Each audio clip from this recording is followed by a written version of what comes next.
The destruction of Gaza is often shown as a sequence of immediate images: a ruined street, a crowded shelter, another family searching through concrete.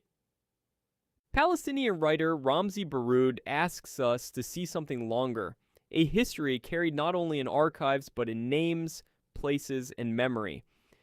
In an August 2026 essay for the Palestine Chronicle, first published by the Irish News following a visit to Belfast, Baroud argues that Gaza cannot be understood as a crisis beginning on a single date. He connects the present to the Nakba of 1948, when more than 700,000 Palestinians became refugees amid war, expulsions, and flight, and hundreds of Palestinian communities were depopulated. For Baroud, the Nakba is not a closed historical episode. It is an ongoing structure of dispossession, a political and historical interpretation grounded, for him, in his own family's experience. His parents fled the Palestinian village of Beit Tideras in 1948 as fighting approached. They first moved to nearby Hamama, believing they would return to their fields when the danger passed. Instead, displacement carried them farther south, eventually into the Gaza Strip. The journey did not end when they reached a refugee camp. Baroud grew up in Gaza among people who preserved the geography of home through speech, the position of a field, the rhythm of an olive harvest, a road between villages, the names of places erased from contemporary maps. He describes his parents and neighbors through Antonio Gramsci's idea of the organic intellectual. They held no university titles, but they possessed a disciplined historical consciousness. Around evening lamps and on doorsteps, they passed knowledge from one generation to the next. Their testimony became what Baroud calls a counter-archive, a record held in collective memory when official history rendered Palestinians absent. The word at the center of this practice is sumud, steadfastness. In Baroud's account, sumud is not passive endurance. It is not simply waiting for international law, diplomacy, or humanitarian relief to provide an answer.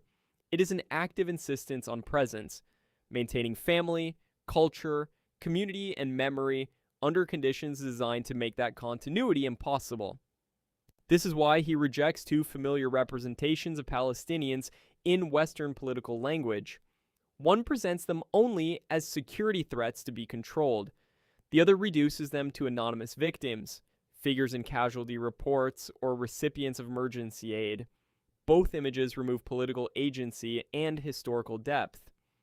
Baroud's argument is that Palestinians do not enter history only when an empire issues a declaration, when diplomats propose a partition, or when an army begins an operation. They are not merely people to whom history happens. They are participants in shaping it and authors of its record. He places Gaza within what historians call the longue durée, the long span of historical continuity. Gaza is a narrow, largely flat coastal territory with few natural defensive barriers. Across millennia, it has confronted invading armies and competing empires. Baroud recalls resistance to forces associated with Alexander the Great, Rome, Napoleon, Britain, and modern colonial power. He links ancient defensive earthworks, later trenches, and contemporary underground structures as different expressions of a persistent refusal to disappear. This is a sweeping analogy, not a claim that every era or form of resistance is the same. Its purpose is to shift attention from weapons to continuity. Geography made Gaza vulnerable. Memory, Baroud argues, made its people enduring. The essay then moves from historical interpretation to personal testimony. Baroud says that more than 100 members of his immediate and extended family have been killed during the current war. They were not anonymous entries on a news ticker.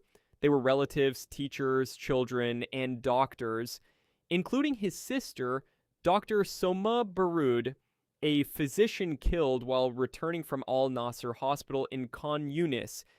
The scale of that loss could make continuity seem impossible. Yet Baroud describes children born amid the destruction being given the names of aunts, uncles, and grandparents killed only weeks earlier. Naming becomes more than remembrance. It becomes a declaration that a family's thread of life has not been severed.